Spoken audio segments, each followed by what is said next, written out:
We're talking with Betty Hill, famous and first abductee. September 19th, 1961, Betty, while driving with her husband Barney, was heading south from Canada, Right. when very early in the morning, he saw a strange light behind the car. It was September 19th. But what time was that, Betty, that this light behind the car appeared? Well, we would crossed over the border into New Hampshire, and I think we started to see this light following. Actually, in the very beginning, I noticed a bright light in the sky, and I thought I was discovering a new planet until it started to move. And this was about 10:30, 11 o'clock at night. So we stopped the car and got out to see what this. We thought it was a plane. So we stopped the car to get out to look at it. And that's when it changed direction and started coming in towards us. Now that was in about the Lancaster area. So, And then it followed us for about 30 miles. Paced our car. and all the while you and Barney were discussing it. What is this? What is Yeah. that? Yes, see, Barney did in World War II. He knew planes. And he's trying to identify this. And it's flying in a very erratic manner, which was very puzzling to us. But this is 61. We'd heard UFO. Well, actually, in those days, they called them flying saucers. We had no idea what a flying saucer looked like. But we had no fear, just curiosity. We were trying to identify this craft. You go on in the road. You decide to pull over. Barney gets out of the car. Actually, that was in the Indian Head area. Okay. Am I preceding something here when you encountered alien entities, or was this after? No, this is the next step. Okay. In the Indian Head area, I'm trying to attract the attention of this craft. I'm telling it, come on in. Hi. I got the window down. I'm yelling to it. Hi. Who are you? My cat fell off the stool. And at that point, it left the top of the mountain, came out over the highway, and stopped in midair directly in front of us, maybe about 50 feet in the sky. So Barney got out with the binoculars in an attempt to identify the craft. And when he looked up, he saw a circular window with a bright light behind it, and he saw these men standing behind the window looking down at him. And at that point, the craft began to descend, and he became frightened. Ran back to the car, saying he thought they were trying to capture him.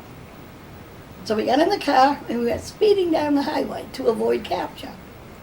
And as we're driving along, there's beeping sounds. That sounds like something was hitting the trunk of the car, and the car vibrated. And then we drove along for about another 30 miles, when Barney turned off onto a side road.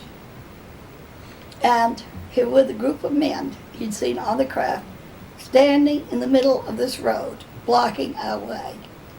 And naturally, he had to stop the car. And they came up in two groups, took us out of the car, passed in the woods to where the craft was on the ground. At that point, strange thoughts started going through your head, thoughts that weren't your own. Did you have some sort of telepathic communication with these entities, or? All our communication was verbal. Verbal? Right. Oh, interesting. Yep. They spoke English in a limited way. Huh. Like, a foreigner coming here and not too well acquainted with our language. But in the same time using common colloquialisms of the day, like you'll be back in no time, or something of that ilk. Yeah. Well, in the very first part, they had us under some kind of control. And I brought myself out of this, but Barney was only able to bring himself out, partly out of it. So I was just as conscious as I am right now. They walk you into the craft up a ramp, the landed craft. This is right off Route 3. Well, actually, you didn't know where you were at that point. Yeah. But right off from Route 3. So they walk you up this ramp. You're brought in, and what did they say they were going to do with you? Well, when we got up to the door, I was not going to go in. So I socked him. You punched the entity. Yeah. In fact, I put up such a battle that my dress is badly torn. And he said, you know, come on. All we want to do is some simple tests. And as soon as the tests are over, we'll take you back to your car and you'll be on your way. Let's just go back to those type of entities. They were your classic alien, gray-shaped, No. cat-like. No, they weren't. Okay. They're a form of human being. They were a form of human being. Right. Did they have cat-like or Cheshire-like eyes? They had larger eyes than ours, smaller nose, and smaller mouth. No protruding part of the ear and no hair. So But they're people. nothing like these classic grays you see your Whitley Strieber's. I don't Okay. know. I've never seen those. I don't know what they're talking about. Sure, okay. There was a leader of... Well, we gave them different names to identify him. Now, I don't know if he was the leader or the interpreter, but we called him the leader. And then there was the one who did the testing. We called him the examiner. There were 9 others who stayed out in the corridor, and we called them the crew members. Okay. So you're on board. Do you remember what you saw when you entered the craft? Did something must have taken you aback, saying this is amazing, or what type of craft am I inside? Can you describe as to what you collectively remember? Went in to a corridor, and then I was taken into a room, and I had to step up because the level of the floor was above the corridor, and it was an oval-shaped door like we would see on a ship. Do you remember at that point, did they specify what their agenda at that point was? Were you going immediately in for the examination, or what? They had taken us strictly to actually, they wanted to find out how we were like them or different from them physically. Mm-hmm. Yeah. Did you feel that you were chosen for this, or you happened to be in the wrong area at the wrong time, or the right area at the right time? Well, now I figure it was the right time in the right area. But I think I brought it on myself. You know, I'm waving to him and yelling to him, and who are you? And, You get into the examination room. You're separated from Barney. right, he's taken into the second room. Your examination, and again, all this comes out in later dreams and hypnosis, but immediately do they remove your clothes and perform... What happens? You'll have to... I'm tainted by all the popular lore of abduction stories. What do they do? I don't know anything about those stories. That's good. Well, you're better off. But I was taken into this first room, and it was quite bare. There was a small table, there was a stool, and then the wall, there were doors in the wall that would slide back and forth. And they put me on a stool, checked my eyes, ears, nose, throat, my feet, my hands. And then he put me on a table and said they were going to check my nervous system. And they used some kind of equipment to do this. And then he tried to insert a needle-like instrument in my navel, which caused pain. So they stopped doing it. And then the examiner left and went into the room where Barney was. Can you describe what was happening to Barney, what Barney recalled under hypnosis? What was going on at the same time in his examination room? With Barney, most of the exam was the same as mine, except they were interested in his bone structure. I mean, they were feeling all up and down his spine, his arms and all, basically. Did Barney recall any struggle akin to the struggle that you had, where you had a torn because dress? they had him under this control. Okay. And he was very upsetting to him because he couldn't move. So they had implemented paralysis, some sort of temporary paralysis on Barney to subdue him, whereas to you they gave you a little more leeway as far as you weren't Well, I'm locked. I was smaller than Barney, so I didn't get such a big dose of paralysis. So they saw him as more of a fear, perhaps, He than was you. bigger than them, Okay. taller. Your examination concludes. Then what happens? Well, while the examiner is in doing Barney's exam, I started talking with the leader. And I said, I know you're not from this planet. Where are you from? And he showed me a star map. And he explained part of the map to me briefly. And then we just talked about food and different aspects of life here. Yep. And What? Give me some. Actually, what led to the food was the examiner came running back into the room where I was and started tugging at my teeth. And he wanted to know why Barney's teeth were removable and mine were not. And the story is Barney had dentures. Yeah, during World War II, Barney got too close to a hand grenade and knocked his teeth out. And they were totally confused by all of this. That was very puzzling to him. And humorous. Yeah.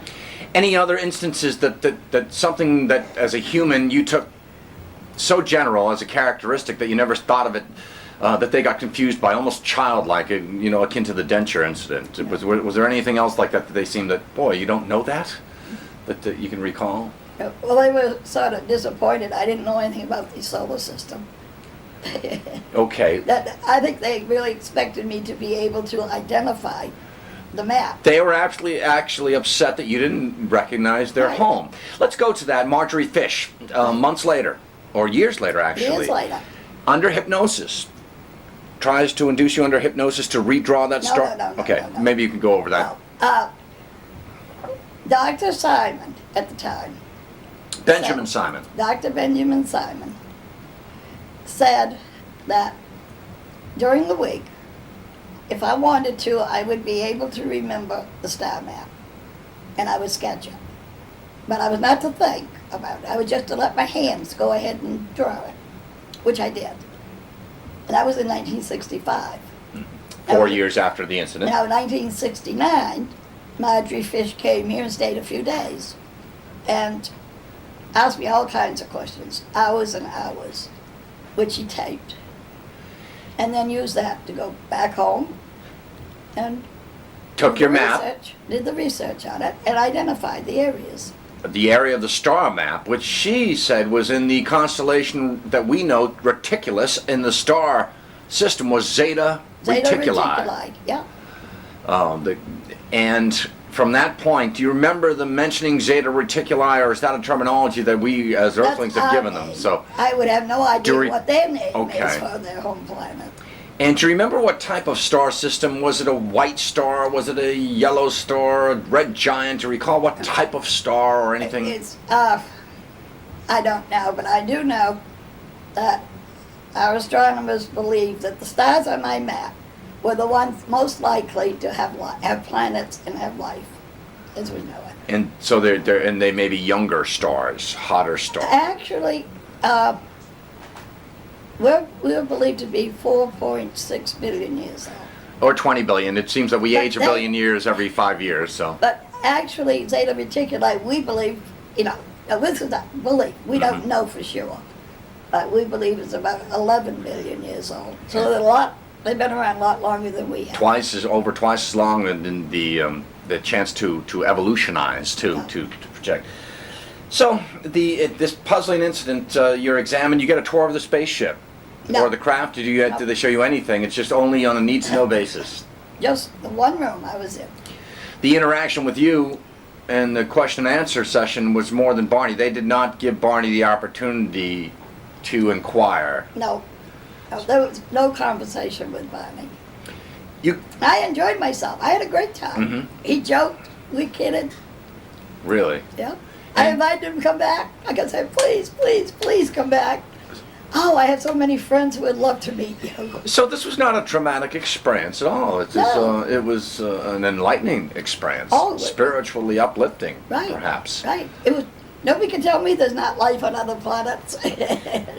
At the same time, it seems that 36 hours after the sighting is on record, according to Jacques Vallée, at 2:14 a.m., Pease Air Force was tracking an unknown object. Oh yeah, I told him that.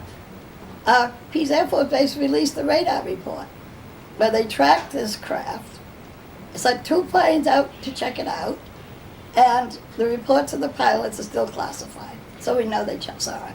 To the skeptic, that kind of knocks them out of the water. Then, if for you to guess, if this were a concocted story, boy, you know your stuff. It's a pretty well orchestrated event to have Pease personnel involved, and that Betty and Barney, Barney was a postal worker. Yeah. Postal worker. You're involved in real estate, and that you pulled off a grand hoax through the Air Force. It's nearly impossible, if not impossible, absurd, I guess is the term I'm looking for. You're released from the craft. You get back into the car. You check your watches. Why? Well, I don't think we checked our watches until we're almost home to see what time it was, and both our watches had stopped functioning. And you could not account for some time elapsed. No, we realized the trip had taken much longer than what it should have. Maybe about 2 hours. Were you feeling woozy? Did you have a headache? Did you have any physical? Were you just exhausted? What can you describe what your feeling was? We've been driving all night. We got home about 5 in the morning. We're calm, we're relaxed. Oh, so you weren't... Feeling very well. You didn't feel traumatized or injured at any time or should I say violated at that time? Yeah. You go in the house and I guess is it the next morning you check out the car and Find this and what happens when you look at the car? highly polished spots on the trunk of the car. Highly... And that day, we were getting tropical rains from a hurricane that was going through. And it was heavy downpour. And didn't affect the spots at all. They stayed there for months.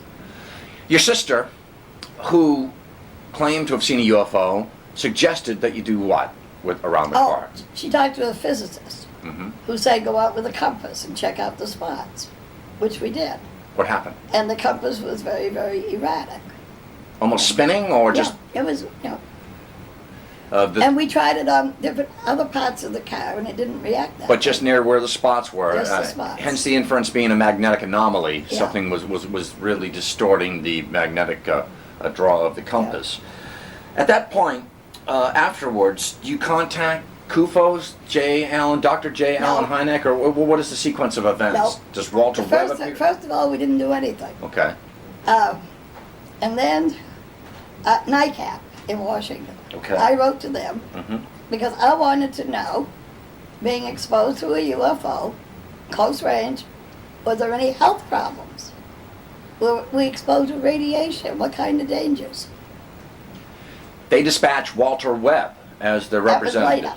Okay. So NICAP has that. That letter winds up on the files of the Center for UFO Studies with Dr. J. Allen Hynek. It might have, I don't know. You never ever communicated with Dr. Hynek? Oh yeah, we became good friends. Oh, really? But that was years later. Okay. We did numerous TV programs together. Okay. What was your feeling on Dr. Hynek? Was he obviously a thinly veiled skeptic? Oh, no. He when believed he- every word of it. At the end? Yeah. Oh, I mean, it as soon seems- as he met us. Sure. I think that his take on the UFO phenomena when he was humiliated with the swamp gas incident, Yeah. have to trot out an absurd explanation for an event in front of a college dorm, I believe in Michigan or near the Great Lakes. That's when he said, all right, enough, that he saw that the government was masquerading or at least trotting out disinformation and misinformation on the UFO phenomena. Because when he first started, he was working for the government. Yeah. So, Dr. Hynek and you were great friends then? Oh, yeah. Yeah. Great. And I know many. And I believe Dr. Heinek's son, there's a son who used to, I don't know about now, you live down here in Massachusetts. Oh, okay. So, you're having some troubling dreams now. Is that what happens at home? Oh. After the Actually, encounter? 10 nights after this happened, I had a series of dreams for 5 nights. Each dream was different, which later I found out was a recall of what had happened. And the dreams were depicting what you just described to me. At that point, what do you do? Is Barney troubled by all of this?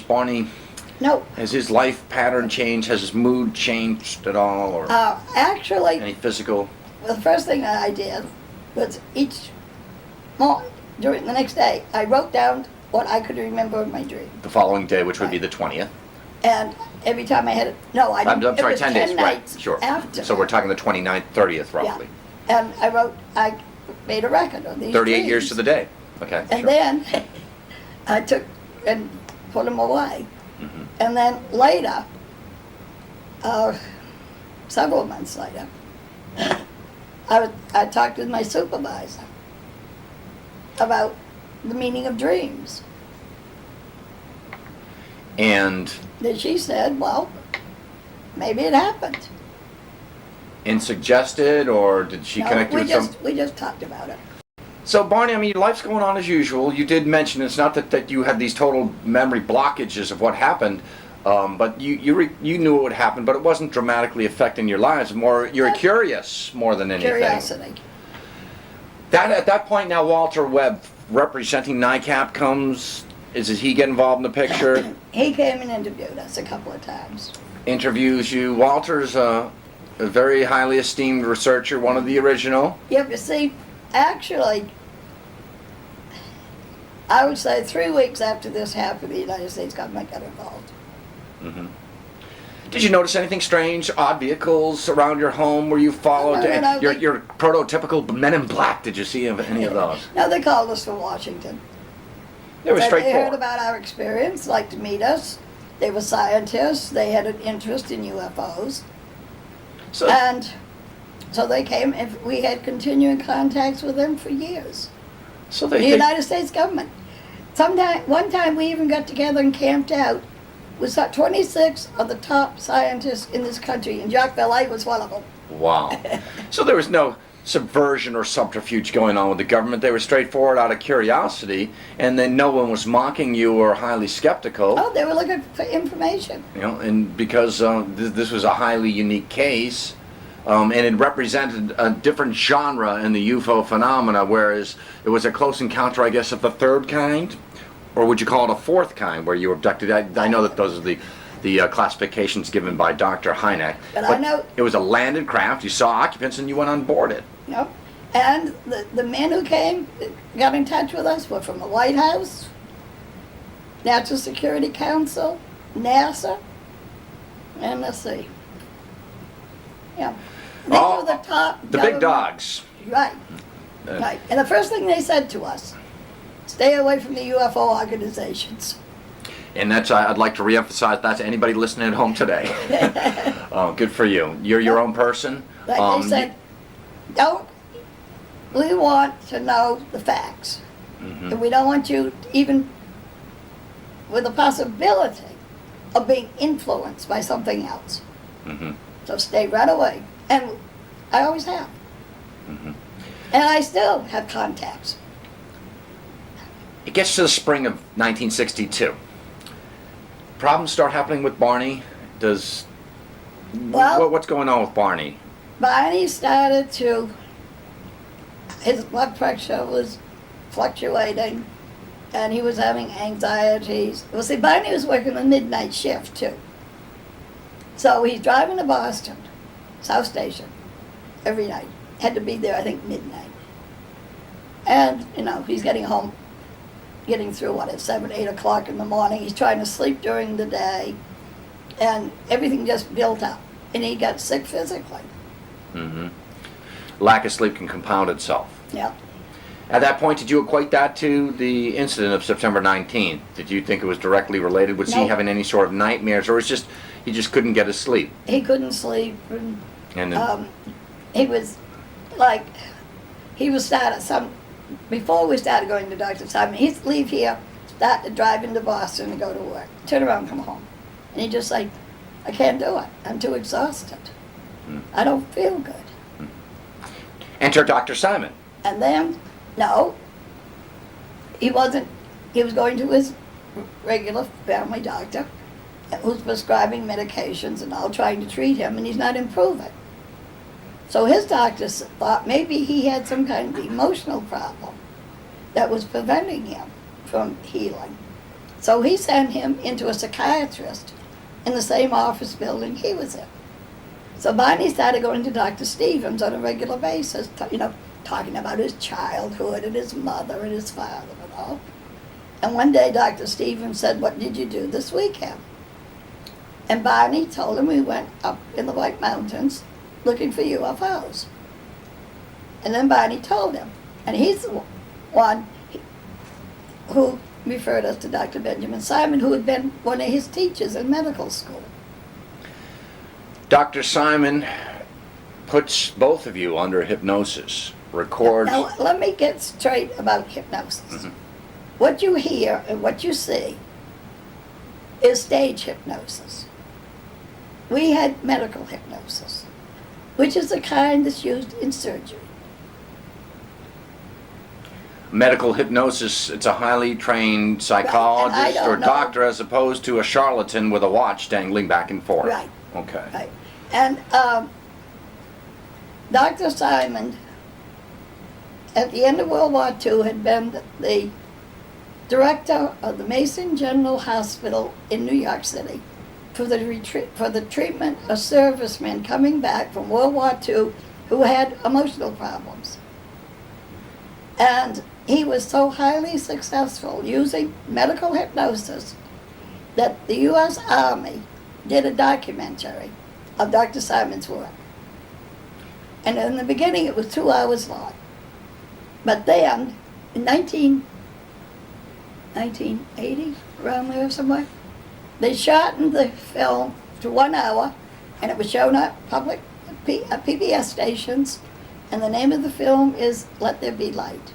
And if you could get a hold of it, it is one of the greatest things you ever saw. So this man has a lot of badges, I guess, in the field Dr. Simon? of his field of psychiatry, but he's not somebody that would lead questions. He's like you said, he had brought a lot of men out of battle fatigue that were emotionally scarred in combat, Yeah. and the casualties in World War I alone of shell shock. Yeah. That men, if they had been treated by trained physicians, and they could have been saved and Well, almost for been brought example, back to normality. In this film, there's a serviceman who's brought in a wheelchair. He cannot walk. Now, he'd been hit by shrapnel. It all had been removed. There was no reason in the world why he couldn't walk, except he couldn't. So he's lying on the bed. Dr. Simon puts in medical hypnosis. And he says to him, get up and walk. He says, jumps out of bed, walks. And he's walking around the room, and he goes over to the nurse, and he's crying, and he's saying, look, I can walk. I can really walk. Dr. Simon puts him back in the bed, brings him out of the hypnosis, and the first thing this patient does is he looks at Dr. Simon, real worried look in his face, and he says, do you think I'll ever be able to walk? And Doctor said, I'm sure you will. And at the end of the movie, it shows him outdoors playing baseball. So Dr. Simon could help people will their way through agony. Right? This is brought to the public's attention in 1968 or 69 when a movie is made. When you were known, obviously, through newspaper accounts, but you were brought worldwide, I guess, publicity or maximum publicity when the movie was made. Now, in 1965, reporter from Boston newspaper heard about our experience and without ever meeting us, published it for 5 days on the front pages of the newspaper. It went all over the world at that moment. Without having met you, he took never liberties. met us. He took liberties with the story, and there were some inaccuracies. Yep. Like, what's... Well, he was pretty accurate. I was amazed. I still don't know where his source was. do you think that maybe one of your government contacts had leaked this information to him and had orchestrated somehow to get this to the public consciousness? I never thought of that. I don't know. Okay. What myths do you want to dispel about your encounter and things that they fail to mention? Either they fail to mention when people think about the UFO incident with you and Barney, and what are some myths that you'd like to dispel about that? If you can think of any liberties. I've learned some stuff, for instance, tonight. I always thought that they were almond-shaped entities with the alien. You said no, they were very much human-like. They spoke to you verbally as opposed to telepathically. Right. And we had a great time. And you had a great time? Wait a minute, I'll go get Junior so you can see what Junior looks like. Okay, sure. Another thing, I never called them aliens. What did you call beings? What was your... Astronauts. I call them what they were. Astronauts. Okay, sure. That's what they are. I mean, Right. So this is Junior. Now, this is a sort of a composite of what they look. There's individual differences. They do not look alike. There's as much difference among them as there is around any group of people. But this basically shows the characteristics: the larger eyes, nose, mouth, no protruding part, no hair. But this is because he fell off the podium in St. Louis. Oh. And cracked his head. Okay. So, but he's okay though. But he has a pronounced brow ridge. Yeah. As you said, a pug nose, more or less a very small orifice for a mouth. And actually, instead of whites, actually had yellow eyes and eyes. I see irises and a pupil. We put yellow in Okay. to emphasize them. I was going to say he needs Visine or he looks like he has malaria, but okay. But Okay, now, Junior has been evaluated by I don't know how many physical anthropologists. Mhm. But what he looks like now, if we continue along the path of evolution, this is what we're going to look like in 25,000 years. And would we be mammalian, reptilian, or insectoid, or a combination of the three? I mean, because if you look at the way we're on our way with the nuclear, there was a nuclear exposure in Japan, for instance, and radiation causes mutation. And if you look along the lines of evolution, we lost our appendix, for instance. People say we'll lose our little toe because we don't need it. Yeah. The brain capacity gets larger. We become more spindly because we don't need muscles because it's mind over matter. Correct? Is that the? No. No. Okay. We're gonna be like we are now, except. I mean, look at mankind has been around for what 2.6 million years. Depends on who you talk to, I guess. It's so subjective. So Well, they've got the bodies. so that's basically what the astronaut looked like. Right. Can I ask you something? When they put that needle back on board the craft, they put the needle into your navel. Some have speculated that perhaps they were taking eggs or ovae, or no, you don't think so? No. Because some have projected that. Isn't it interesting if you correlate that with test tube babies years on? Yeah. Well, of course, at the time this happened, doctors said, it's absolutely impossible to put a needle in someone's navel. It would probably kill them, or they get infections. And then I think the process was developed in a hospital down in Houston, Texas. Shortly afterwards. Yeah. Did they perform any function like that with Barney then? Nope. None whatsoever. No. See, There another was myth absolutely dispelled. nothing sexual. See, at and all. that's another myth dispelled because there was always that overtone in some of the accounts of your story. So it's good to get that clarified. And And absolutely no sexual. In fact, we're having these different methods of producing children. Maybe we won't have any sex in 25,000 years. or maybe of us. Well, I won't go there, but it's even tough in 1999. Let me tell you. I want to ask you about after this incident, you are catapulted into the limelight. Not only are people relaying similar experiences, you start hearing from people who have similar experiences, and you're probably saying these people are imagining it on one hand, others are very legitimate. Did you start hearing? First of all, as soon as our experience became known, we became a central point for people to report sightings. And then after the movie, the UFO incident, then we had people, because the movie was in 75 and that was after Barney's death. They were calling me saying, I think I've been abducted.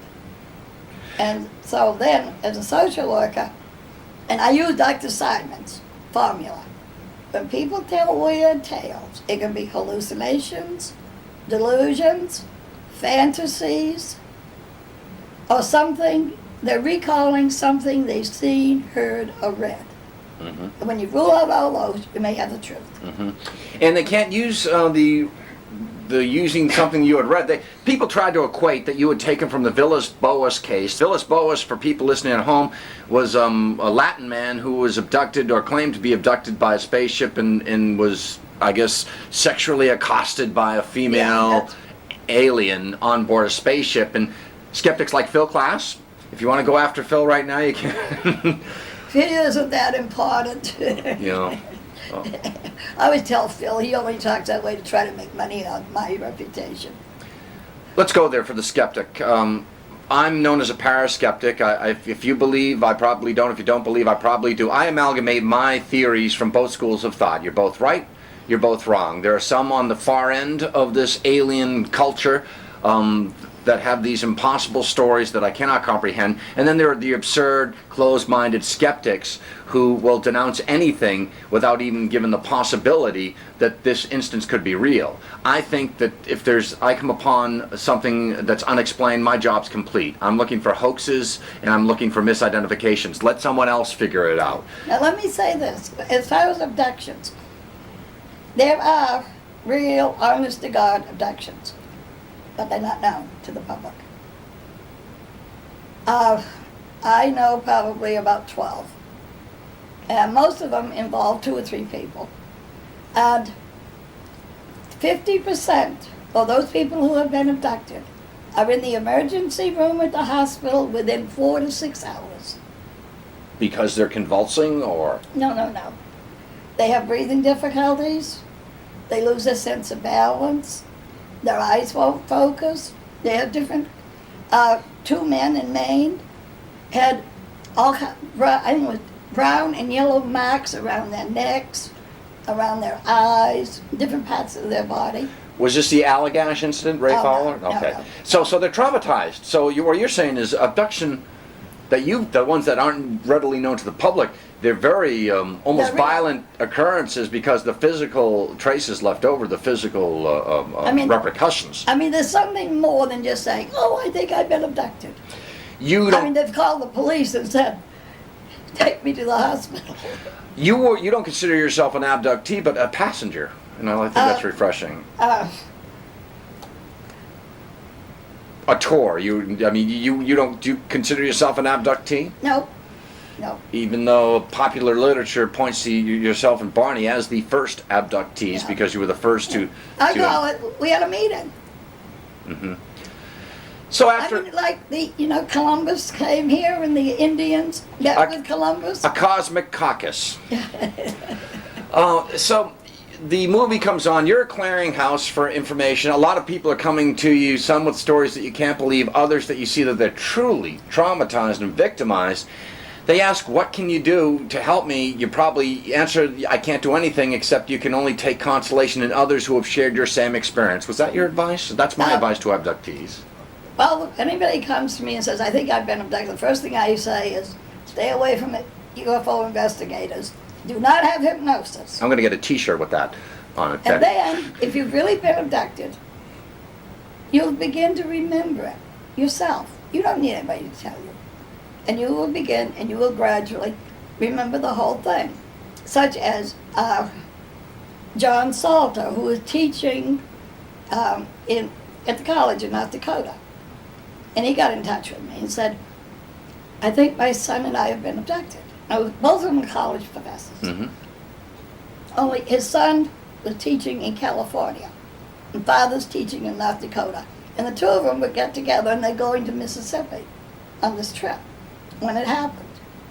Well, they come back home and they're separated, and both of them begin to recall exactly what happened. No hypnosis, no nothing. They remembered the whole thing.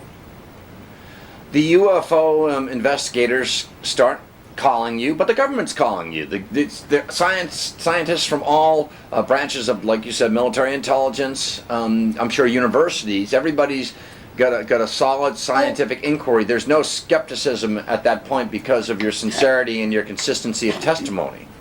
Well, for, I don't know, about 5 years, I guess it was, I did college lecture tours, which was a lot of fun. Sure, meeting the young people, the young minds. And then, you see, I invited the UFOs to come back, and they did. Not here, but as a few miles from here. And we went out, we had volunteers, we covered the area almost every night for about 15 years. Okay. And we had scientists, we had labs with testing equipment, we had the military, we had half the people who lived in town observing, and we got loads and loads of information about UFOs, but we also got hundreds and hundreds of pictures. Sightings, because over a 15-year period in southern New Hampshire, you orchestrated watch groups. Right. We had all these volunteers, and when I did the college lecture tours, I used about 85 different slides of UFOs. But not just UFOs, UFOs doing different kinds of things. Like a carrier with 9 discs coming out of it. Wow. I mean, I had a $89 movie camera. And you have a film of a mothership. Actually, what I did is I sent the movie film to a friend who's a psychiatrist, projected the movie film onto the screen, and then took his camera and snapped slides. Have they assisted the military in developing third, fourth, fifth generation aircraft? Have we made a quantum leap in avionics due to alien intervention? I think we've had advances in our technology based on things that we've obtained from crashed UFOs. So the book, like fiber optics. okay, Philip Corso was the one who wrote The Day After Roswell. All of his. I agree with him. Unfortunately, in fact, I know two people who did an analysis of the stuff. Well, unfortunately, I can't find holes in his story. He is who he says he was. That's no denying. Because the only difference I would have is he seemed to think that the UFOs were a threat to us. I know he made a lot. But this is military. Anybody violating our airspace could be a threat. I know the Materiel Command at Wright-Pat were all nervous, Wright-Patterson Air Force Base, when this book came out, because that was one of their own coming out under secrecy and obliterating his oath, and there wasn't anything they could do to him. Yep.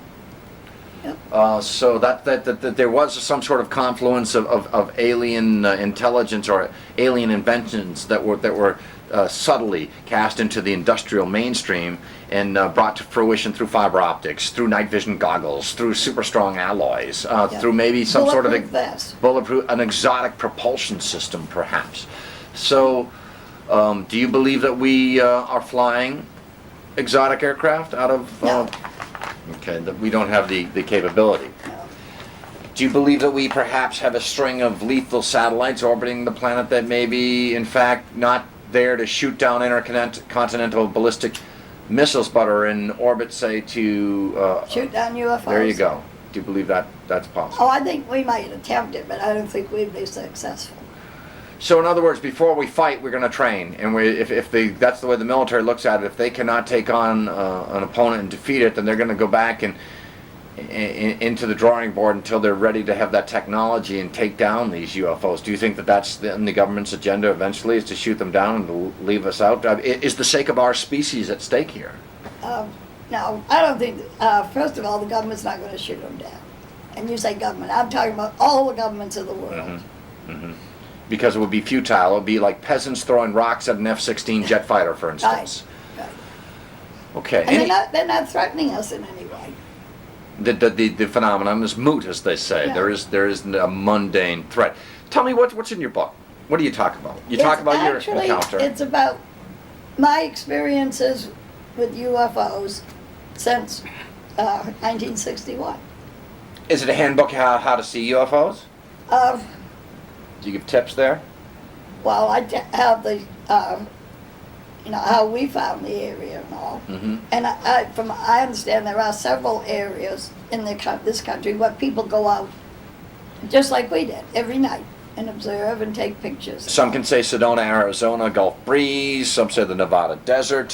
Some now say outside Salt Lake City to the west at Hill Air Force Base, Dugway Proving Grounds. I've always heard of up towards Lake Michigan, that area. Right, the Great Lakes Triangle, right. That's always been a hotbed for UFO sightings. West Virginia had a spate of sightings in the 50s and 60s in that area of Virginia. So you don't think it's relative to what's underneath the ground. It's just that it's chance that they chose a specific area, or they found people that are interested in them. For instance, you have that area in southern New Hampshire. Yeah. And I think, all right, now, for example, they're interested in things that we do. Mm-hmm. For example, in this area where we went out to observe, about 2 or 3 miles away, they're building a golf course. Every night the UFOs are out there looking over to see what's going on. And not too far from there, this farm decided to start growing all these fruit trees. And they had all this heavy equipment and everything, they're planting acres of them.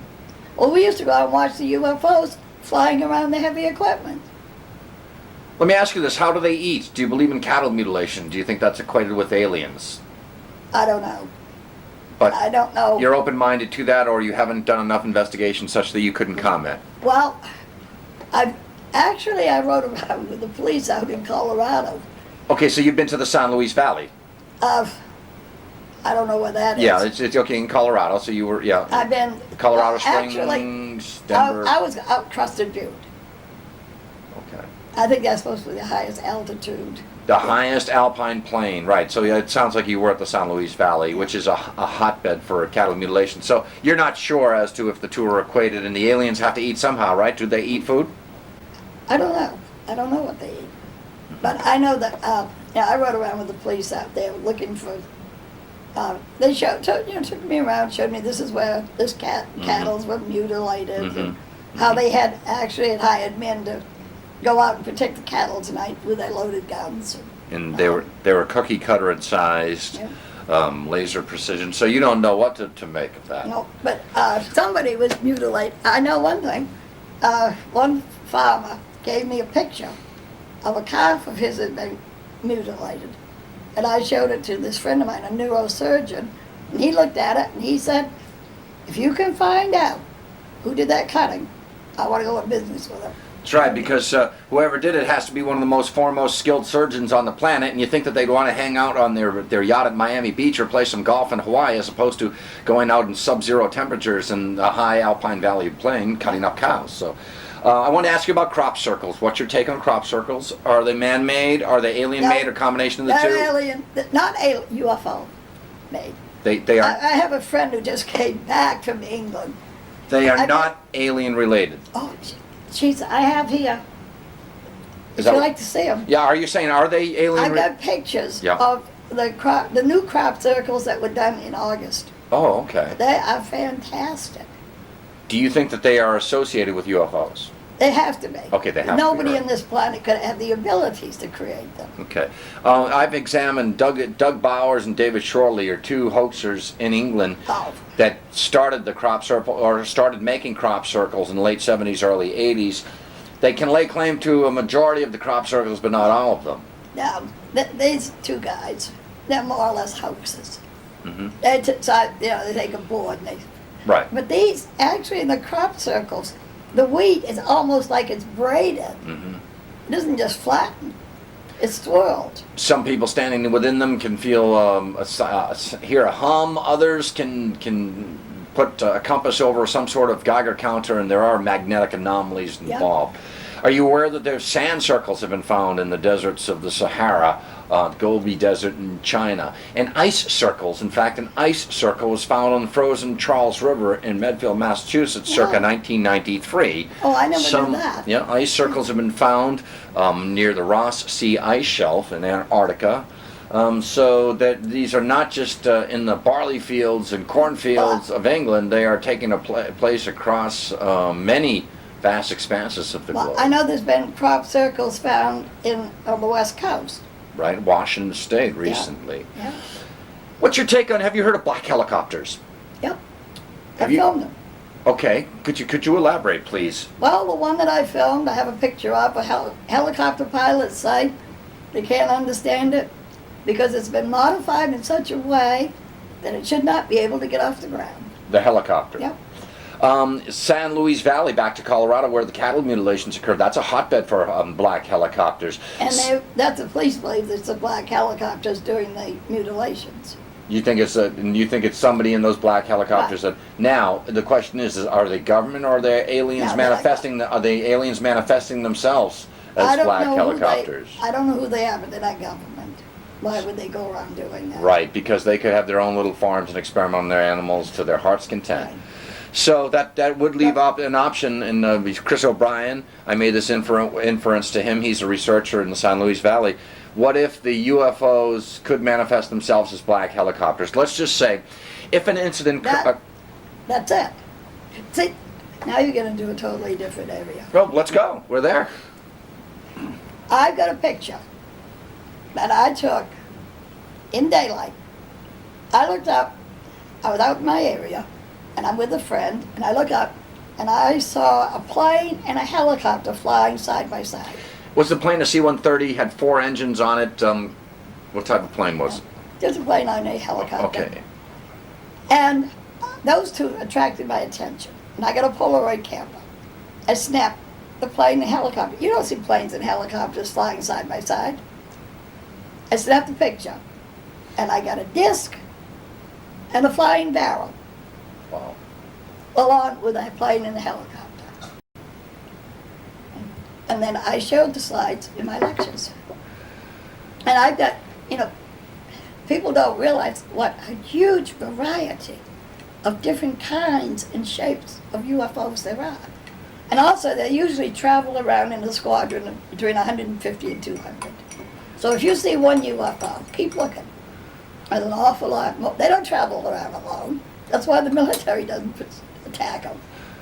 How many different types of entities or races of people? Let's, for instance, you met somebody from Zeta Reticuli. How many different space entities? Are they all from Zeta Reticuli? Are they? I have no idea. All I know. Many? Is that the term? All I know is these crafts are flying together in squadrons. Okay.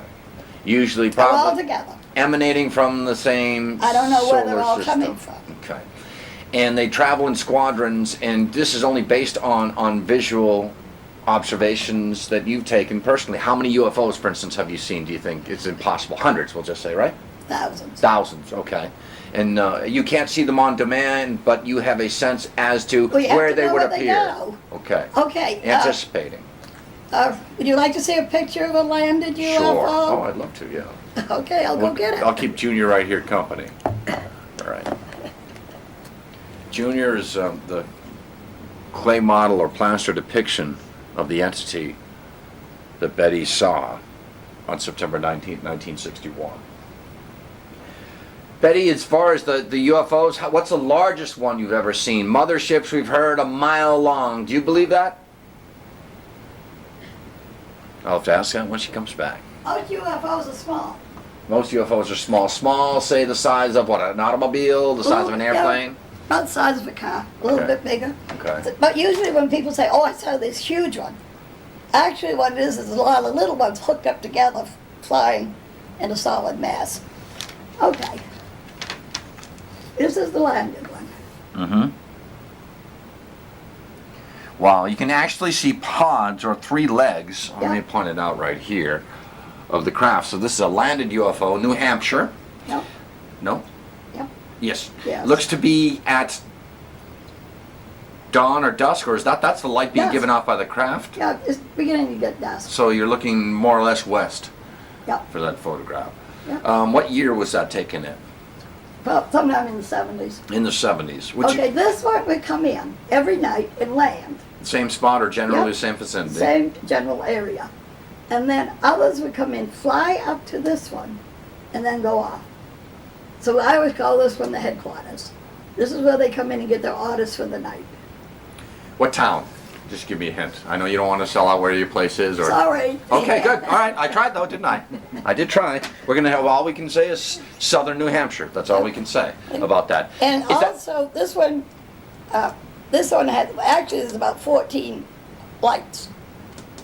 And they're all lighted. But sometimes they'd only have 2 or 3 lights. Sometimes they have red lights, green lights. See, you could see the legs on it. You almost had a feeling to go of where to go for this. When you had your group together, you had an inkling. Is that what I'm getting now? That you had an idea of here's where to go. If we hang out here long enough, we're going to see them, and eventually. No. Okay.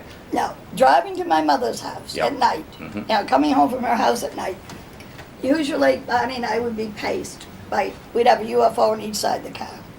And then they'd go ahead of us and we'd follow them. And they led me to these spots. They led me to this spot. Do you have a feeling these are the same entities that originally abducted you on September 19th? I don't know. But I assume they knew them. So you. I assume they had some kind of record. All right. You want just from the same squadron, so to speak. Yeah. Okay. So those UFOs land. They just land.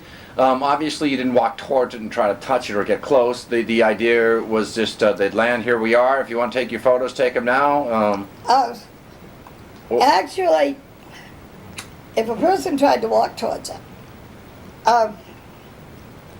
they would come up and dart towards the person. Scare them. And it Bluff scare the charge. person to leave. Or sometimes they just take off. But usually they just sit there. When was the last time you saw a UFO? This being 1999. I looked out the window the other night and 2 of them was flying. Wow. But it was a very, very poor sighting. I could tell it was a UFO because of the altitude and speed and lighting. What do you think about cloaking possibilities? I've heard stories that I could be standing next to somebody that sees UFOs and I can't see them if I'm not at a certain angle. Do you? If you can't see them, I'd suggest you have your eyes checked. Okay. You need glasses, baby. Yeah. Okay. So in other words, that they when they make themselves appear, they appear to everyone, not just to certain people. Right. Okay. So this nothing to do with this new age vibrational race I don't know type anything thing. about Okay. that. Good. That's another good thing. Well, I'm going to put on the T-shirt. Let's talk about now. You get catapulted in as the UFO authority. You're invited abroad. Tell me about the Europe's reaction or Soviet Union's reaction and how you were treated and who you met, etc. If you could maybe just give me a brief overview of, say, when you went to Europe. I've even been on TV in China. Okay. In this flight, a filming that was done here was sold to China, and they had somebody speaking Chinese for me. Also, same thing up in Montreal. I'm speaking French. Everywhere I go, I'm speaking the native. And they're just dubbing in the voice. Yeah. So it's safe to say that this phenomena is worldwide, or is it just the interest is worldwide, or have you heard from all remote parts of the earth of people recounting similar incidents to yours? How would you describe this phenomenon? Well, it's worldwide, naturally. Like, mentioned that my son was retired Navy. Well, he was stationed in Japan for many, many years, and he had a Japanese wife. And then he got transferred to this country. And this was in the 60s. And she brought with her publications about UFOs from Japan. And I still have them. Wow. And half the article is in Japanese and the other half is in English. Huh. Yeah. So let's look at the UFO phenomena. They're increasing. The government obviously doesn't know what they are, and that's why they're coming to Betty Hill, first-hand witness. They're trying to learn just as much as everybody else. So the government has to tap into the UFO subculture and the UFO researchers as to gleaning information. That brings up my next thing about Roswell. UFO crashes. I have the opinion that there are either no flying saucer crashes or there's an entire litany. You can't have just one. What's your take on UFO crashes and on Roswell?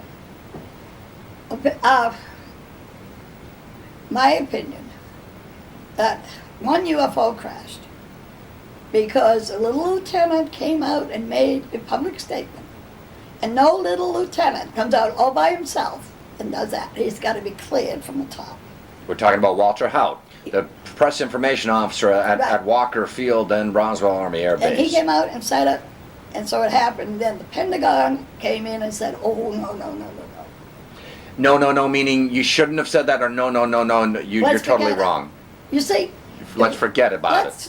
Let's take a good look at the American public. If they came out and said UFOs are flying here, everybody would be saying, they're violating our airspace. Shoot them.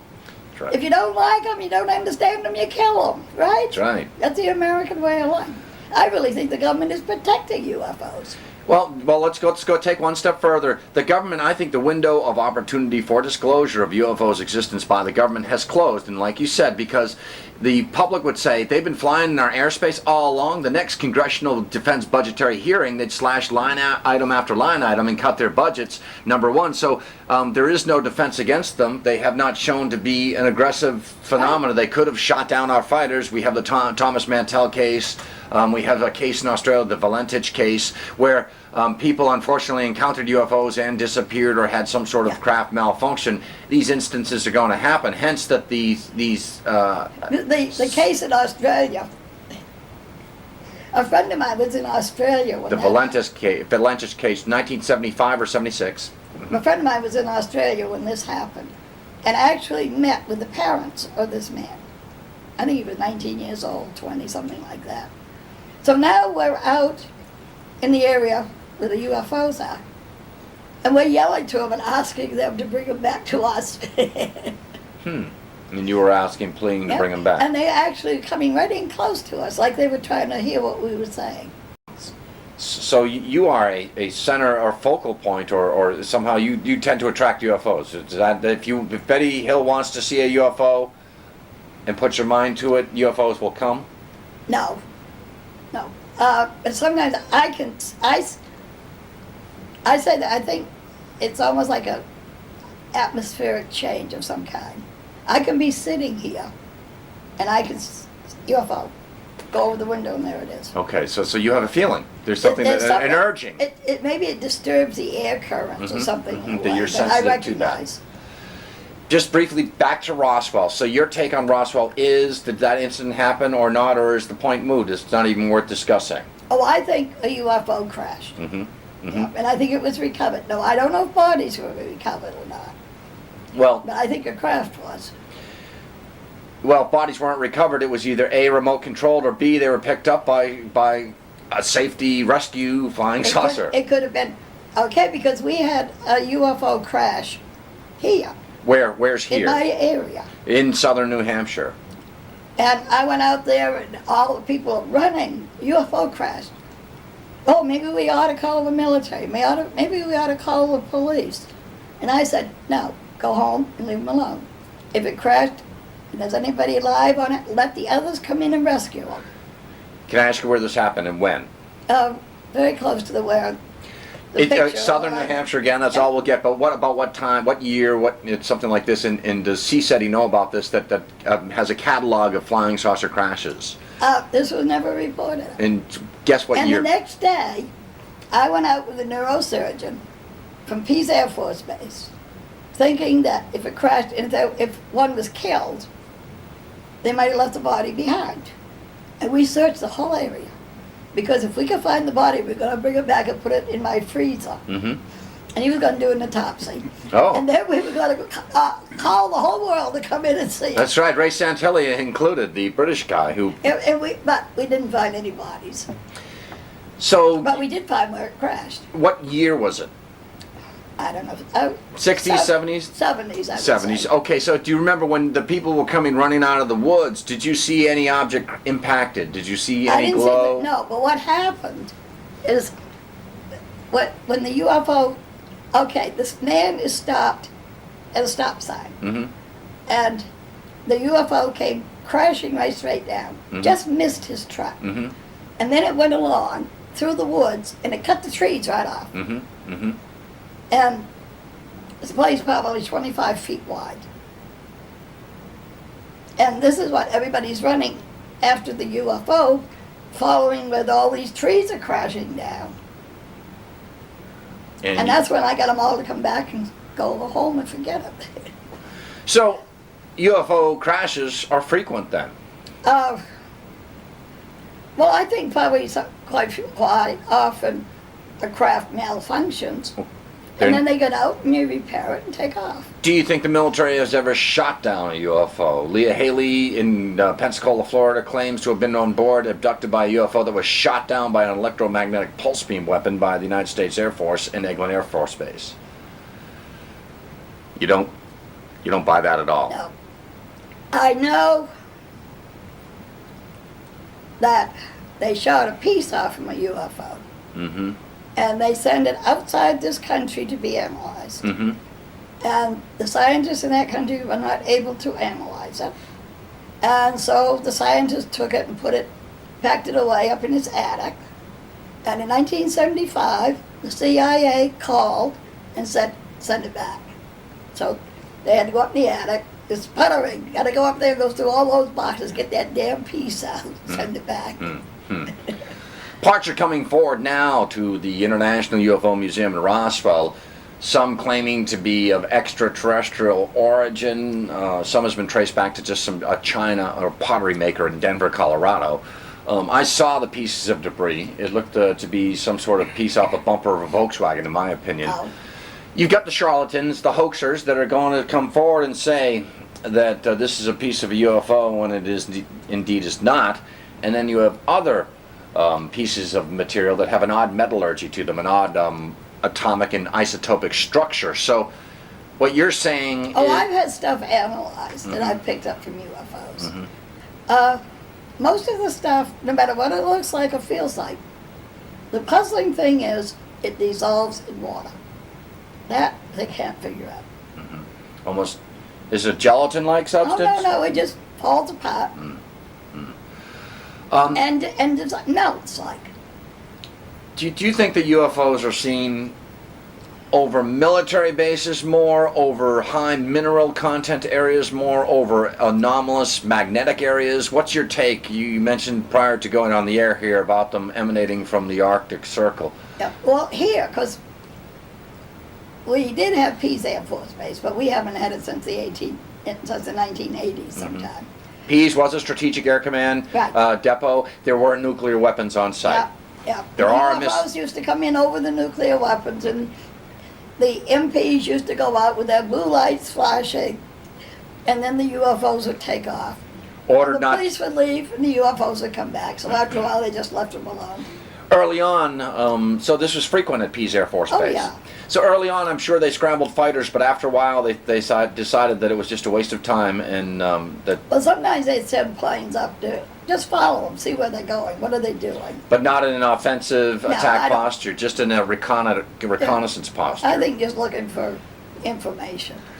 I don't think Pease went around shooting at them. So Everybody in New Hampshire would be screaming. that's right. They call attention onto themselves. So Betty, they come. Do you agree then with that assessment that UFOs are seen over sensitive military installations that deal with nuclear weapons, high mineral content areas, Here, they follow rivers. for navigation? They follow rivers. And they used to follow railroad tracks, but not so much now, because we don't have that many railroads. So they did need lines of navigation. Right. Okay. And our pilots have told me of that maybe the reason they come in here so often is when they're flying in, and you look down and you see Cape Cod, the shape of the land. Mm-hmm. There's no other place in the world with the land shaped in that pattern. That's correct. And so maybe that's why they come in here. It's easy to identify, From outer space. right? Let's talk about the alien subculture. I've seen the alien interview film that supposedly emanated from Area 51, where they have this bulbous head entity. Frankly, it looks like one of Jim Henson's mutated Muppets, but they have this bulbous entity in this enclosure, and some sort of scientist or doctor trying to communicate with this entity. It has convulsion and collapses. You've seen the Russian flying saucer crash footage that came out on TNT a few years ago, along with the Sverdlovsk midget, which was a cadaver apparently recovered by the Soviets. And then you have the famous alien autopsy footage. So, Okay, I saw the one of the small craft that crashed in the Soviet Union. I saw that on TV, where they recovered the bodies. right. I believe it. So you believe in Yeah. aliens. My take is if there are UFO crashes, then there have to be occupants. If there are occupants, some have to be dead, some have to be alive. If they're dead, then they have to be autopsied. If they autopsied, you can bet that the military is going to film them. Hence, there is autopsy footage. The question begs, is the alien autopsy footage that was circulated 4 years ago by Ray Santilli, do you believe that to be authentic or not? Do you know Actually, that body looks more like the astronauts that you than saw? any other pictures I've seen. Very good point. I never correlated that, but that cadaver It looks more it looks like- very similar to, what's our friend's name again here? Junior. Junior. Yeah, it does look very similar to Right. Junior. In fact, we saw a UFO person that looked very much like the one in that film. Where did you see this? On board the craft when Yeah. you were taking? Okay, okay. So And I think in the film they said it was a woman. And the Right, autopsy. right. Well, see, if you really look at them, there's no way to tell male from that. they're eunuch almost, neither male nor female. I mean, how are you going to wear earrings if you don't have protruded Sure, body ears? sure. That's right. That'd be hurt your cheeks, wouldn't it? Right, and no curls. That's right. If you have no hair, you have no Right. curls. And no need for conditioner or rinses either. Right. So let's talk about government interference. Government has never interfered with your life. They haven't stalked on you. In fact, they've been just the opposite. The government has been kind to Betty Hill, always inquiring about information, cordial, never threatening. I want to talk to you about Men in Black. These are supposedly secret government agents with agendas or aliens trying to manifest themselves in a human form. What's your take on Men in Black? Have you ever seen them? Have you ever talked to anybody that's encountered Men in Black? I've met a lot of men in black, but they're never any threat. Okay, so And they're nothing to do with UFOs. okay, so that we dispel that. I want to ask you about USOs. That's unidentified submerged objects. Do you think that UFOs can go underwater? I know they can. Elaborate on that, please. They go underwater all the time. Because it's a great hiding place. They won't be disturbed. Well, no, I wasn't there, but down here in Wallace Sands, the beach, Sunday afternoon. And this report came from England. There was a man there, apparently a UFO investigator visiting someone in this area. He's down on the beach. The UFO came along, died down in the water, and then later came up again. And the beach was crowded. Hundreds of people saw it. Wow. There was an incident in New Hampshire where I believe around the time of your, I want to say maybe the late 60s, where something plummeted through the ice of a lake, which caused a stir and a commotion. Do you recall that incident? Yeah. Yeah. Can you elaborate on that as to what you recall, or were you involved with that at all? I'm trying to think of the man's name. He lives right up the street from my cousin. But I heard it and I called him. And then other organizations were calling Peace to get information, and they were telling everybody to call me. Ah, okay. So in other words, it was a cold winter's day. An object plummeted through the ice of a lake in New Hampshire. This man was a contractor. An odd green foam scene or something to that effect. This man was a contractor. He built houses. And this is the middle of a blizzard. Heavy, heavy snow, 20 below zero temperature. And he's standing looking out the door. When he sees that this pond, the ice is melted at 20 below zero. So he went out and saw that there was this rod at the bottom of this little pond. And I believe a green foam or something like that, No. or so odd bubbling or nothing. Oh, he just saw it down there, and he was so puzzled. So he thought, well, he'd go get something and pull it out.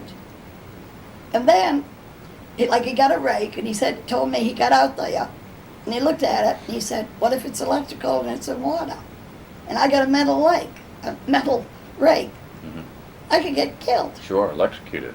So he said, well, he'd wait and see what happened. He went back in the house, and later a friend came, and he showed it to his friend. Now his friend called the police or somebody, and that's how they got involved. Mm-hmm. Mm-hmm. And then, of course, the governor got involved. Everybody roped off the area, and Meldrum Thompson, I believe, was Yeah. the governor at the time. and they claimed they couldn't find anything. Other people claimed that they actually saw them take this rod-like thing out of the water and all. Have you been to the Nazca lines in Peru? Those are the depictions on the Yeah, Peruvian yeah. plains, the desert that supposedly are runways or chariots of the gods. Eric von Daniken, who I'm sure you've met and spoken Several with. times. Several We had a times. bottle of wine together. Oh, is that one night. okay? All right. I had a beer with Stan Friedman. He's the Roswell researcher. So, Stan Friedman was one of the first people not the first, but besides the ones from Washington, Stan was the first one we met who was not government connected. a nuclear physicist, itinerant Yeah, I nuclear think it was physicist out at the in- time. Barney and I were going to do a program, Phil Donahue show, Hmm. and I think we stopped, I'm not sure, at Pittsburgh, and then Stan heard we were there, and he called us and came by, and we met. Yeah, and we still keep in touch.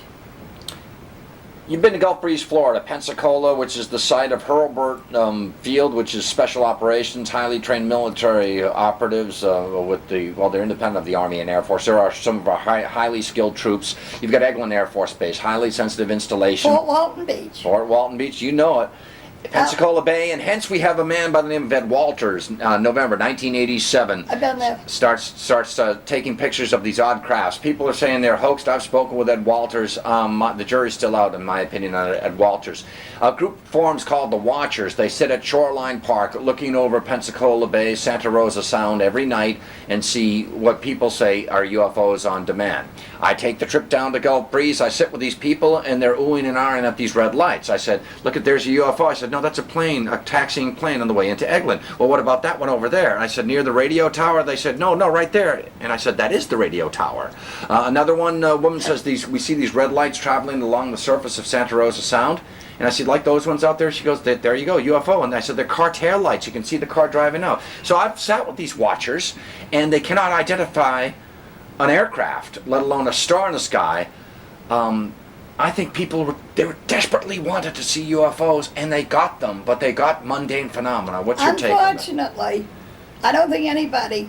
I saw the original tape that Ed Walters made of a UFO. It was a UFO. Now, I don't know about any enlargements or any of those things, but I also saw the spot where the UFO landed, left marks in the ground. I don't have a beef with Walters. Okay, first of all, I have friends that lived at Fort Walton Beach, and I go down and stay 3 or 4 or 5 days. Well, I would go down there, and people would ask me all about UFOs. And I would say, if you see a UFO, do what we do in New Hampshire, take your camera and film it. And Ed Walters did. Mm-hmm. And this footage was spectacular. The watchers, meanwhile, the original filming was not spectacular. It was just a plain, ordinary, red, glowing UFO. Yep. And it landed in the schoolyard. And then and it left marks. And then the definition of the object took shape in the photographs. It was very and consistent. the enlargement. I've never seen a UFO, that kind of UFO. And if people, but it could be. People tried to claim that Ed Walters hoaxed it, yet there were other people that, unbeknownst to Ed Walters, that were seeing the exact same type of craft in the sky at the exact same time that Ed Walters was. You know, so, in my opinion, Walters could be the victim of a hoax, but he was not the hoaxer. Look, that's my opinion. I talked with people. If all you got to do is go to Pensacola, go back to old newspapers, 1950, 1960s, and you're going to find all kinds of reports of UFOs. They've been seen. They're not new there. They've been there for years. That's right. Now and again, I call Pensacola, Eglin Air Force Base, Area 51. Area 51 Gulf, though, I call it because it's a sensitive installation. We've got the Gulf Test Range where we run missile runs, torpedo runs we ran in World War II.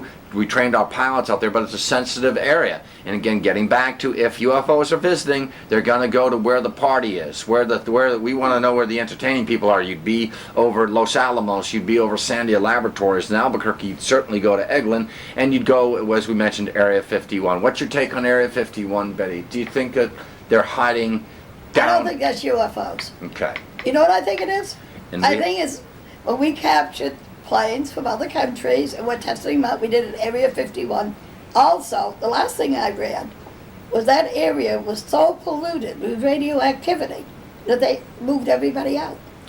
So you and I think alike in that respect. I think that there are black aircraft like the SR-71, the F-117 stealth fighter B-2 bomber, and there are red aircraft, the Operation Red Hat. They run red flag games out there whereby they take their enemy's aircraft, the Soviet Union MiGs, and they test them. They want to find their Achilles heel, their weaknesses, so you'll continually... So why not put up a UFO story? Yeah, we got flying saucers here when the real agenda is we've got Soviet aircraft. You know, you can talk about UFOs there. And if it's polluted with all this radiation. Sure, I mean... It also could be a health factor. There were a lot of nuclear shots out there. Yeah. I mean, it's still cratered to this very day. Yeah. So we basically, in this interview, taken a walk across America, discussed Roswell, Gulf Breeze, Area 51, hot spots of UFO phenomena. Do you think the Great Lakes is a hot spot for UFOs? Do you believe in something like the Great Lakes Triangle, for instance? Oh, I know there's a lot of sightings. They follow waterways. Do you have any... They go up the St. Lawrence River. Can you equate UFOs with, say, instances in the Bermuda Triangle, or are they two separate and distinct phenomena? Oh, I think they're separate and distinct. Crossing into other areas of Fortiana, like, say, let's just talk sea monsters. You've been to Loch Ness. I've been to Loch Ness. Beautiful place, myself included. You went probably to Drumna Drocket, which is the little hub of the loch. Did you ever see anything strange? Did you see a UFO near Loch Ness? Nope. Nothing? Nope. Just a beautiful loch? Nope. No surface? And we went on a tour. We went all over England and Scotland and Wales. But the UFO, Ireland. the UFO phenomenon is very deep and entrenched in the UK, in the United Kingdom. They're seeing them just like we are. You know, in fact, I just got a card from a man. He's the national director of Mensa. You know the Mensa?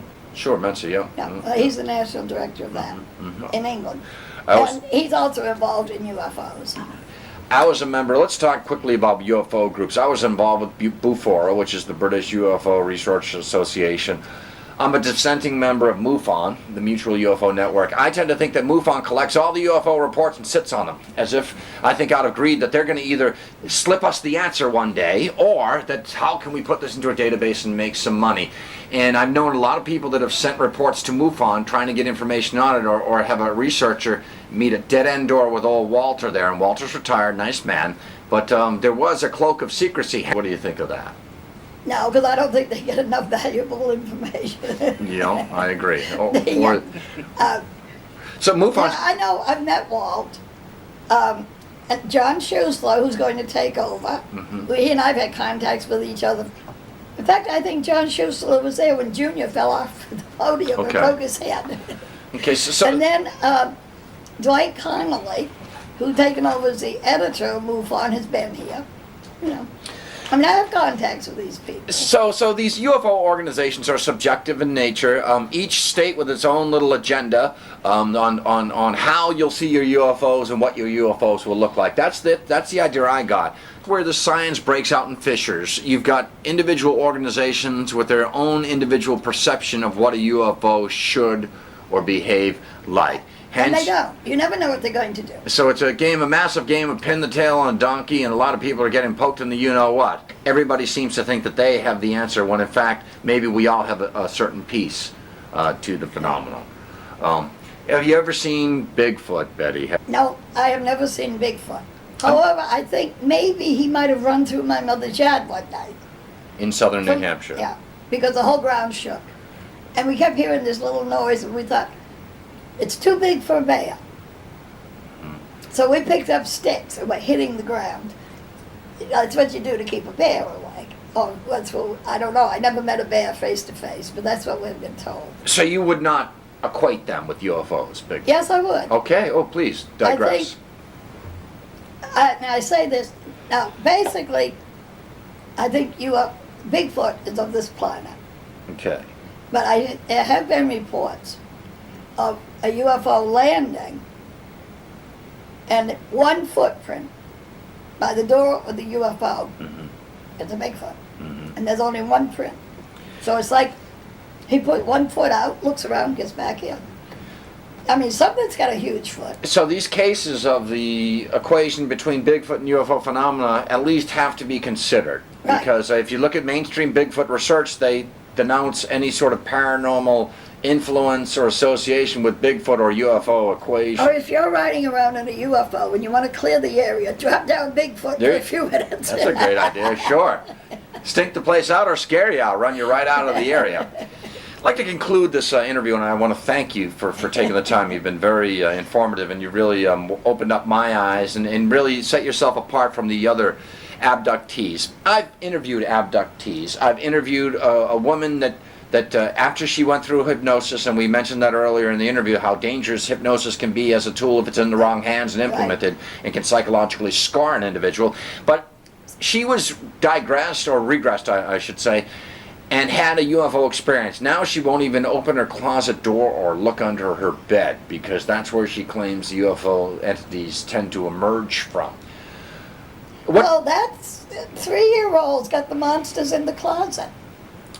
What advice would you give to UFO abductees? When I talk to people that have seen a UFO, they say, what can I do? And I say, nothing. Should I go to the police? No, because you'll bring scorn and ridicule, and they're not going to help you anyways. That these people should form some sort of support group, share their experiences with others who have similar experiences, and perhaps you can have consolation and you can have that type of support within your own. Would you agree to that?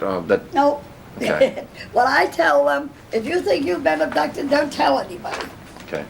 Stay right away from everybody, and in time you will remember. And then once you remember, then you will know what to do. You're not going to need a support group. Okay, good advice. Good advice indeed. If you look at UFO sightings, they started landing in the 50s. Yours was the first abduction account in the 60s. People taken on board saying that there were sexual tests performed on them. Now there are women that said that they've been claiming that they've been pregnant, and that I call it intergalactic womb snatching, whereby they said they were pregnant. Nurses will tell you that almost every woman of childbearing age at some time or another has what we call the missing baby syndrome. The false pregnancy. Right. That you The think false that you're pregnancy. pregnant, and your body gives you the signs that you're pregnant. Yep. God, I'm lucky I'm a guy. Sometimes when I don't. So you're saying that this agenda, are they stepping up their agenda? Are they making drones? Are they making half human, half alien entities? How can they? You can't mix a dog and a cat together. Okay. You We're two can't separate mix them and species, people.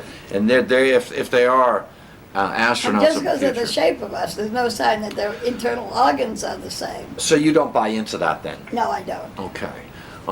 In concluding the In interview. fact, in the real abductions that I've worked with, there has been no sexual interest at all in any of them, man or woman. It seems that they just want to scare the bejesus out of them. Is that what you're saying? Because the trauma. No, they're searching every real abduction. They're looking for different kinds of information.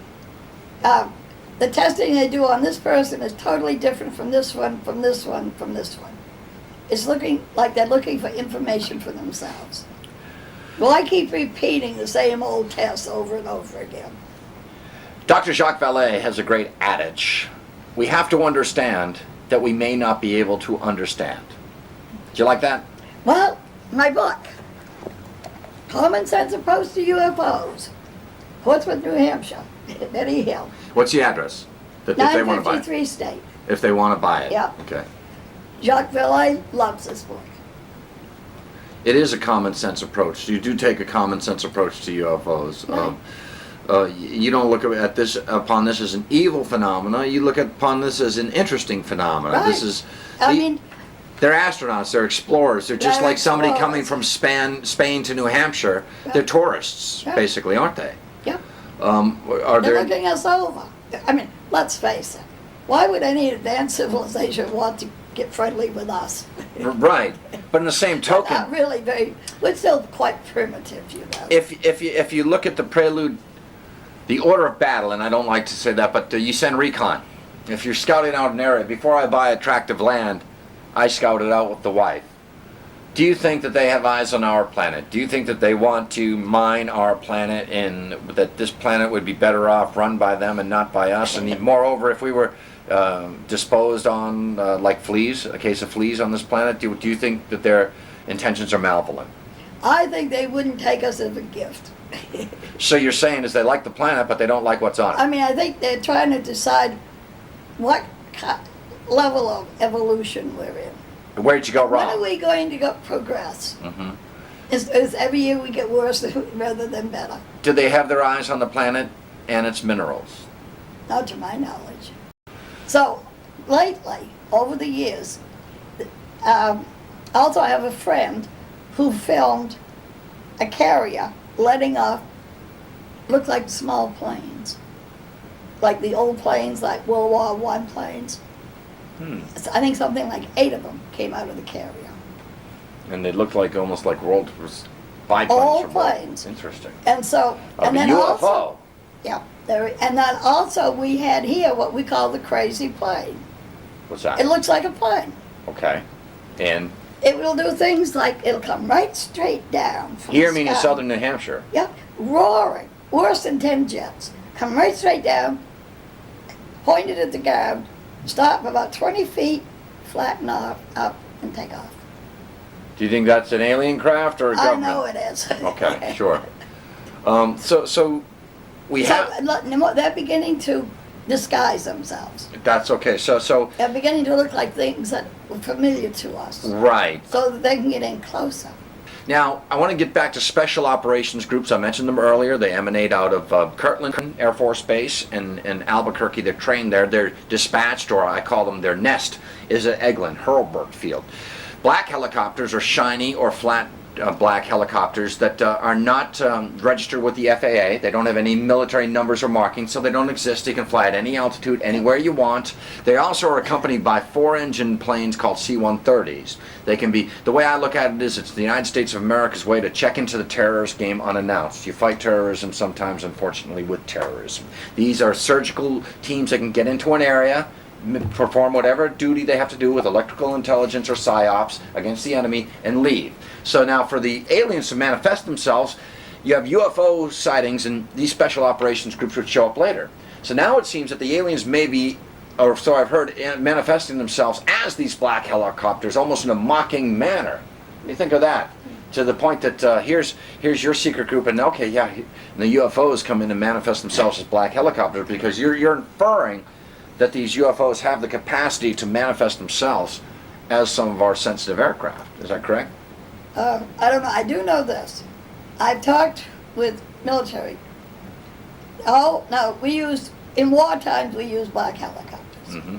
Now, after Vietnam, all the helicopters came back, and they were repainted to go to the different branches of government, of military that they've been assigned to.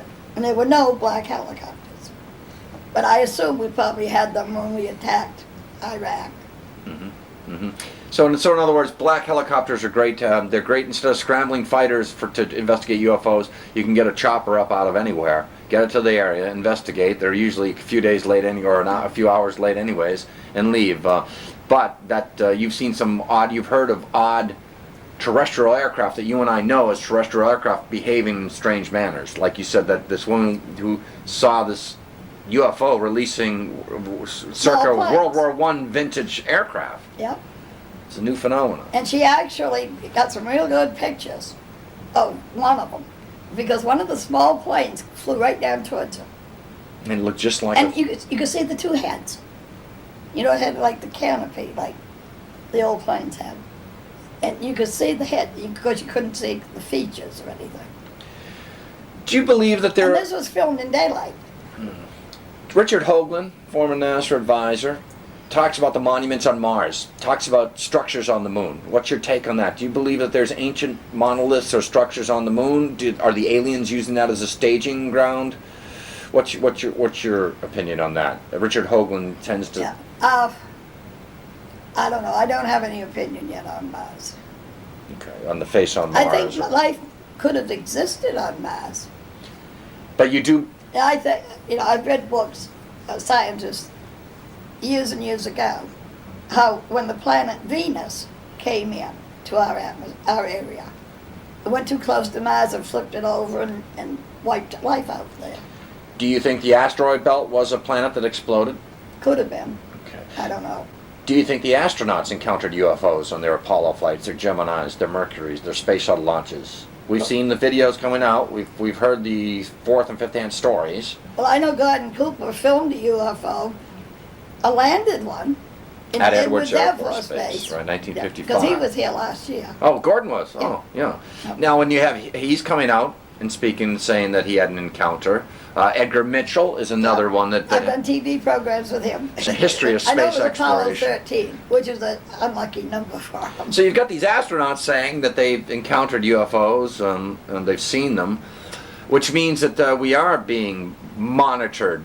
Our launches are being monitored. Which also means the government is loosening their security Right. Well, on secret information. there is a possibility then that these UFOs are monitoring our space flights.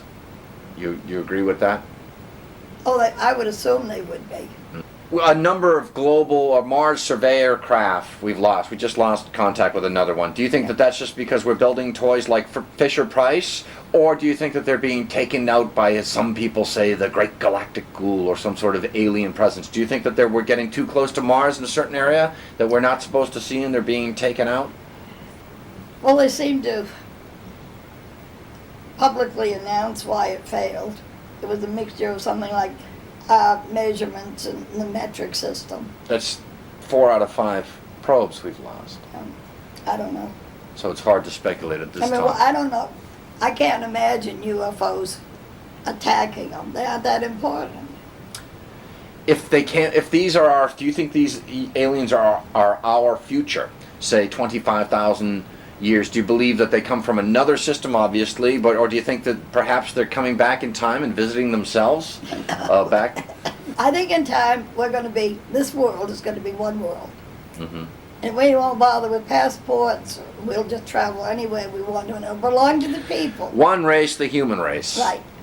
And then, when we progress to that point, then we could start thinking about going to other worlds. But we got to learn to get along with each other here first before we go anyplace else. That's right. Before we look to the heavens and decide what is right for the cosmos, let's settle our differences here on our own little mud ball. Right. Right. Well, Betty Hill, I want to thank you for taking the time to speaking here with me here. Fascinating interview, inviting me into your home. Betty Hill's new book, A Common Sense Approach to UFOs.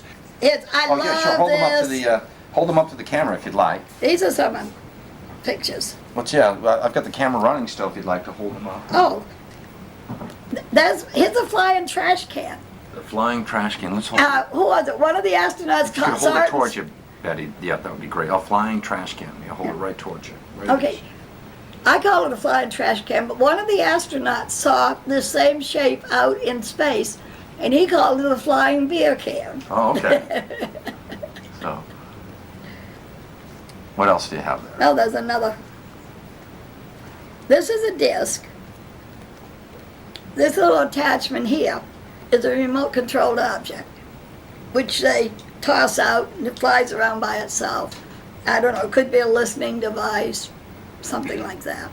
And there's 7. And that's a very common pattern for them to fly in. I don't know if you can get these or not. Sure, yeah. Great. They look okay. That's a very common.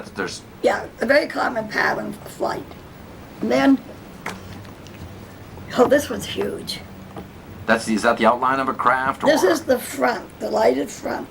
And I would say this one is about 1/4 of a mile wide. Wow. And then this one, this is a disc, lighted along the edges. These are very interesting. These are all copies of my pictures. If you're too close to a UFO, this is what it does to your camera.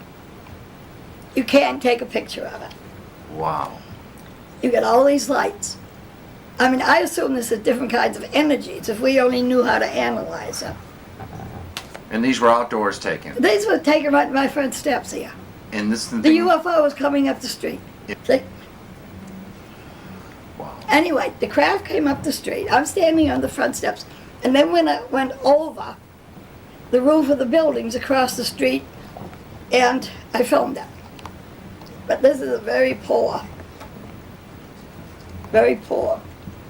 picture of it. Anyway, it was a circular craft, round like a ball. And it had windows that were lighted. This is bright red. That's the way the pictures were duplicated. Here's a remote-controlled object. And this one is bigger, it's a perfectly round ball, and it's bigger than the full moon.